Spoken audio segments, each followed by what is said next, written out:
బెంగళూరు నగరంలోని రవీంద్ర కళాక్షేత్రంలో అంతర్రాష్ట్ర మహిళా దినోత్సవాన్ని ఘనంగా నిర్వహించారు. ఈ వేడుకల్లో మహిళా మరియు పిల్లల అభివృద్ధి అధికారులచే 2025 టూర్ రాణి చెన్నమ్మ ప్రశస్విని శ్రీ శక్తి సంఘానికి బహుమతి ప్రకటించబడింది. కర్ణాటక మంత్రి శ్రీమతి లక్ష్మీ హెబ్బల్కర్ మరియు బీజేపీ ఎమ్మెల్యే శ్రీ ఉదయ్ గరుడాచారి అధ్యక్షతన మహిళా సంఘాన్ని ప్రారంభించారు. ఈ కార్యక్రమంలో అంగన్వాడీ మహిళలు, వివిధ మహిళా సంఘాల పెద్ద సంఖ్యలో పాల్గొని మహిళా దినోత్సవాన్ని విజయవంతంగా ನಿರ್ವಹಿಸಿದರು.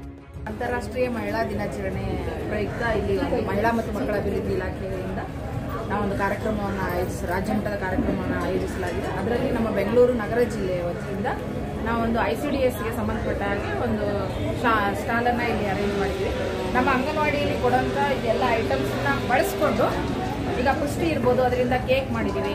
ಮತ್ತು ಅದೇ ಥರ ಮಿಲ್ಕ್ ಪೌಡರ್ ಇರ್ಬೋದು, ಅದರಿಂದ ಹಾಲಿನ ಪೇಡ, ಅದೇ ಥರ ಪುಷ್ಟಿಯಿಂದ ಬೇರೆ ಬೇರೆ ಒಂದು ವಿವಿಧವಾದ ಲಡ್ಡು, ಮತ್ತು ನಮ್ಮದೇನೊಂದು ಮಿಲೆಟ್ ಲಡ್ಡು ಇದೆ, ಅದರಿಂದ ಬೇರೆ ಬೇರೆ ಐಟಮ್ಸನ್ನು ನಾವು ಈ ಇದರಲ್ಲಿ ಜನರಿಗೆ ನೀವು ಈ ಥರ ನಾವು ಐಟಮ್ಸ್ ಕೊಟ್ಟಿರೋದನ್ನು ಮಾಡ್ಕೋಬಹುದು ಅಂತ ಮಕ್ಕಳಿಗೆ ತಿಳಿಸ್ಬೋದು. ಮತ್ತು ಗರ್ಭಿಣಿ ಬಾಣಂತಿಯರಿಗೆ ಏನೇನೋ ನಮ್ಮಿಂದ ಇಲಾಖೆಯಿಂದ ಪ್ರಯೋಜನ ಇದೆ, ಅದನ್ನೆಲ್ಲ ಇಲ್ಲಿ ಯಾರು ನಮ್ಮ ಸ್ಟಾಲನ್ನು ವಿಸಿಟ್ ಮಾಡ್ತಾರೆ ಅವರಿಗೆ ನಾವು ತಿಳಿಸ್ಬೋದು. ನಿಮ್ಮ ವೆಬ್ಸೈಟ್ ಏನಿದೆ ಮೇಡಮ್? ಇಲ್ಲ, ನಮ್ಮದು ಇಲಾಖೆ ವೆಬ್ಸೈಟ್ ಇದೆ, ಮಹಿಳಾ ಮತ್ತು ಮಕ್ಕಳ ಅಭಿವೃದ್ಧಿ ಇಲಾಖೆ ವೆಬ್ಸೈಟ್. ನಿಮ್ಮ ಹೆಸರೇನು? ನನ್ನ ಹೆಸರು ಸುಮಂಗಲ ಅಂತ, ಜಿಲ್ಲಾ ನಿರೂಪಣಾಧಿಕಾರಿ, ಬೆಂಗಳೂರು ನಗರ ಜಿಲ್ಲೆ. ಸ್ವಲ್ಪ